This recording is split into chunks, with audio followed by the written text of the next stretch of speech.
अंदर नहीं रहते, क्योंकि अपने स्वभाव के इस अहंकार रूप हो या कोई और चीज हावी है, तो वो अच्छाई उस पल चली जाती है और मन दूषित होकर कहीं और ही लग जाता है। पर जब ये अच्छाई आए ही इस परमात्मा के एहसास से, तो वो हर समय के लिए अंदर रहेगी। फिर वो ऊपरी सिखलाई नहीं, एक अंदर से स्वभाव बन जाएगी।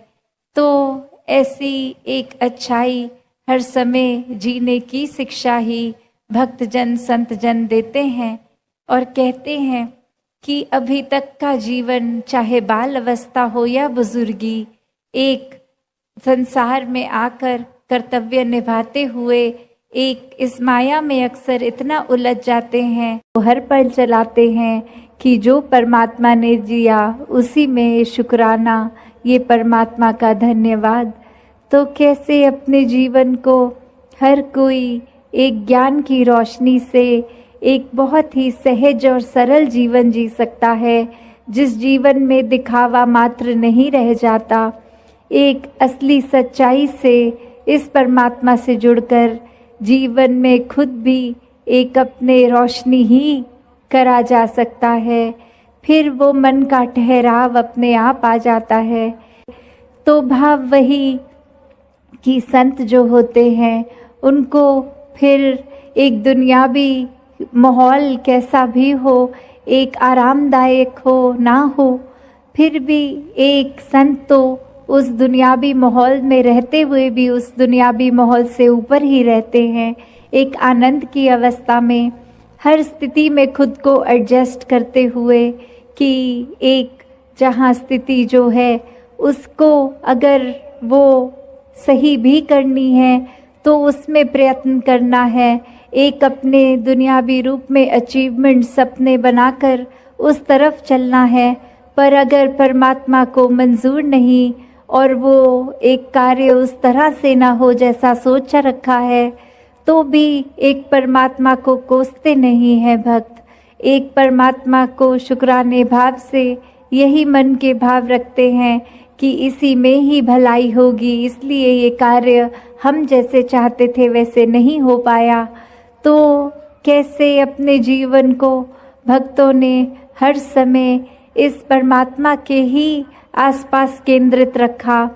कि एक दुनिया में हर दिन कैसा भी समय आ सकता है, पर ये परमात्मा ही है जिसके आश्रय एक अच्छा और बुरा समय दोनों ही आराम से कट जाते हैं। जहाँ फिर ये मन में सोच नहीं आती कि एक जीते जी बेचैन है और जीने के बाद जब ये मौत हो जाएगी तो इस आत्मा का क्या होगा, क्योंकि जिन्होंने जीते जी इस परमात्मा को जान लिया, देख लिया, इसके साथ जीवन का हर पल अपना जिया, तो उनको पता है वो चैन से जी रहे हैं, और जो चैन से ही जीता है वही चैन से मरता है। और कैसे ये आत्मा को जीते जी जहाँ चैन मिल गया, अपनी असली घर का पता चल गया, एक क्या है ये आत्मा, वाक्य में सिर्फ शरीर नहीं है, एक आत्मा तो इस परमात्मा का अंश है। जब ये पता चल जाता है तो आगे एक लोक सुखी परलोक सुहेला वाली अवस्था। और फिर अगर हम ये भी देखें कि हम उस सोच से भी देखें कि एक इंसान ने चाहे बेशक 84 लाख योनियाँ पहले भुगती, पर वो याद कुछ भी नहीं, तो अगर ये भी मान के चलें कि सिर्फ और सिर्फ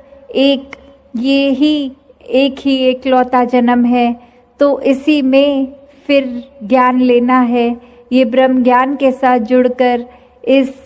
परमात्मा के साथ एकमिक होना है। वरना तो बात वही कि अगर इस जीवन में आकर, चाहे मान्यता वो नहीं कि पहले जन्म हुआ कि नहीं हुआ, पर इस जीवन को भी किस तरह सुखदाई जीना है। ये दुख कष्ट तो आते ही रहेंगे जीवन में, कैसे उनका प्रभाव, उनका असर अपने ऊपर नहीं लेना, ये सब में भी ब्रह्म ज्ञान जहाँ वो सहयोग देता है कि कैसे अपने आप को हम एक किसी के मूड के साथ अपने मूड को खराब नहीं, कोई स्थिति हमारे अनुसार नहीं तो मूड खराब नहीं। कैसे मन को अपना पक्का और स्थिर रखना हर हाल में, ये ब्रह्म ज्ञान द्वारा बहुत ही आसान एक जीवन जीने की भी जो तरीका बन जाता है कि कैसे अपने आप को पूर्णता से एक मनुष्य की तरह मनुष्य वाला जीवन जिए, कैसे मानवीय गुणों से फिर युक्त हो जाते हैं, क्योंकि परमात्मा अब हर समय नज़र आता है और यही परमात्मा जो हर समय दिख रहा है, फिर इसके एहसास में रह के ये मन प्यार में इतना डूब जाता है कि कुछ गलत काम के ओर अपने मन को हम प्रोत्साहन नहीं दे सकते, क्योंकि ये सिर्फ प्रभु की ओर ही प्रोत्साहित है मन। तो कैसे अपने जीवन में हर कोई इस परमात्मा के साथ जीकर भक्ति भरा जीवन जी सकता है। साथ संगत जी, धन निरंकार।